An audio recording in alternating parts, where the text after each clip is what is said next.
प्रदेश सरकार के बजट को लेकर की जा रही विपक्ष की बयानबाजी पर हमीरपुर में विधायक सुरेश कुमार ने करारा जवाब दिया।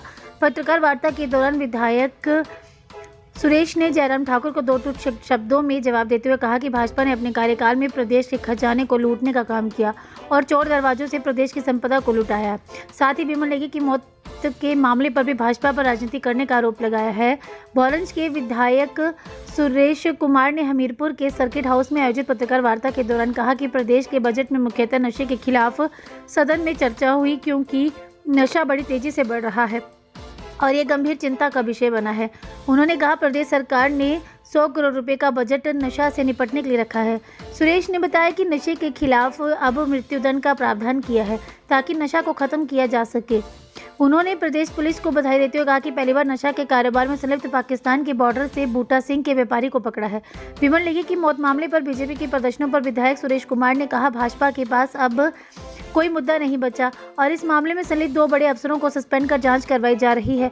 उन्होंने कहा विमल नेगी का परिवार भी सरकार के द्वारा की गई कार्रवाई से संतुष्ट है।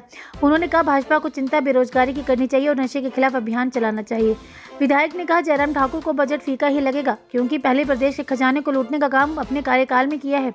उन्होंने कहा 2800 करोड़ का अतिरिक्त राजस्व एकत्रित करने पर जयराम ठाकुर अब बौखलाए हुए हैं।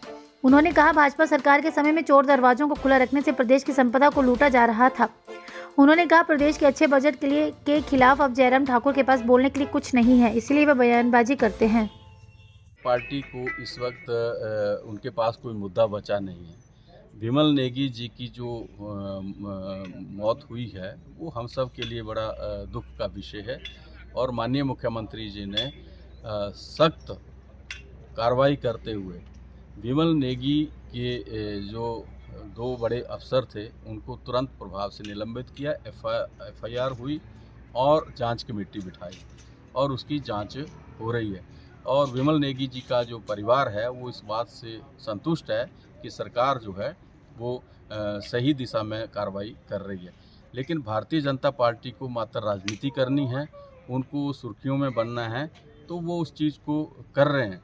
अगर उनको इतनी ज़्यादा अगर चिंता है ये, तो उनको चिंता इस बात की करनी चाहिए कि आज हमारे जो लोग हैं वो नौकरी के बिना हैं। हमारा जो नौजवान है वो नौकरी के बिना है। हमारा जो नौजवान है वो चिट्टे की चपेट में आ रहा है। उनको ऐसे मुद्दों की तरफ जाना चाहिए बजाय इसके कि विमल नेगी जी का जो भावनात्मक मुद्दा है उसको भड़का के वो अपनी ओर ध्यान आकर्षित करना चाहती है। ये बड़ी निंदा का विषय है, क्योंकि भारतीय जनता पार्टी इससे राजनीति हासिल करना चाहती है। इस वक्त जो हमारा बजट पेश हुआ इसमें मेन जो हमारा फोकस रहा वो नशे के खिलाफ था और वो हमारे इस बजट में देखने को भी मिल रहा है। नशा हिमाचल प्रदेश में बहुत तेज़ी से बढ़ रहा है और ये बड़ी चिंता का विषय है और सरकार इसके ऊपर बड़ी गंभीरता से जो है आगे बढ़ रही है और हमने इसके लिए विशेष प्रावधान किया है और 100 करोड़ रुपए का बजट इस वक्त जो है वो नशे के खिलाफ हमने रखा है। आप देख रहे होंगे कि जहां हमने कड़े कानून बनाए उसमें ऑर्गेनाइज्ड क्राइम प्रिवेंशन एक्ट हम लेके आए, anti drug and de addiction prevention act हम लेके आए और इसके साथ जो हमने सबसे बड़ा फैसला किया इसमें मृत्यु दंड तक का जो प्रोविज़न है वो हमने किया। इतना कड़ा नियम हमारी सरकार ने बनाया और उसका नतीजा ये हुआ कि आज हर अखबार में आपको पढ़ने को मिलता है कि यहाँ पे इतना चिट्टा पकड़ा गया, इतने लोग पकड़े गए, इतना ये हुआ। तो ये तभी आ रहा है जब सरकार सक्रिय हुई और हमारा जो तंत्र था पुलिस तंत्र वो सक्रिय हुआ।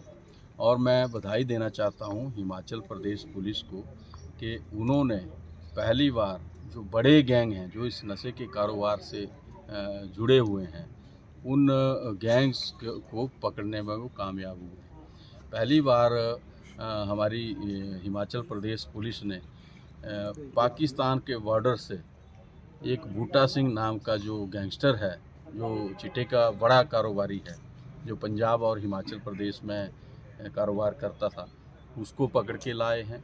इसी तरह से नेपाल से एक शाह गैंग है जो चिट्टे का व्यापार करती थी उसको पकड़ के लाए। ये बड़ी उपलब्धि है, इन गैंग्स को पकड़ना हिमाचल प्रदेश की बड़ी उपलब्धि है। तो इस बात से आप अंदाज़ा लगा सकते हैं कि सरकार कितनी गंभीरता के साथ इस समस्या से निपटने के लिए लगी हुई है। जयराम ठाकुर जी को तो बजट फीका लगेगा ही, क्योंकि जिस तरीके से उन्होंने प्रदेश के खजाने को लुटाया है, अब वो चीज़ें जनता के सामने आ रही हैं। और हमने 2 वर्षों के अंदर जो 2800 करोड़ रुपए का अतिरिक्त राजस्व जो हमने प्राप्त किया है, वो सारी बातें जो हैं उनको देख के जयराम ठाकुर जी विचलित हैं और उनको लग रहा है कि मैं क्यों ऐसी बातें नहीं कर पाया, क्योंकि उन्होंने जो भ्रष्टाचार के चोर दरवाजे थे उनको खुला रखा था और उनसे जो था वो प्रदेश की जो संपदा है वो गलत लोगों के हाथों में जा रही थी, वो लुटाई जा रही थी। आज हमने उन चोर दरवाजों को बंद किया और प्रदेश की संपदा को लुटने से बचाया। तो ऐसे में उनको फिर चिंता हो रही है और जितना अच्छा बजट हम लेके आ रहे हैं उस बजट के खिलाफ बोलने के लिए उनके पास कुछ नहीं है, तो इसलिए वो निरर्थक बयानबाजी करते रहते हैं।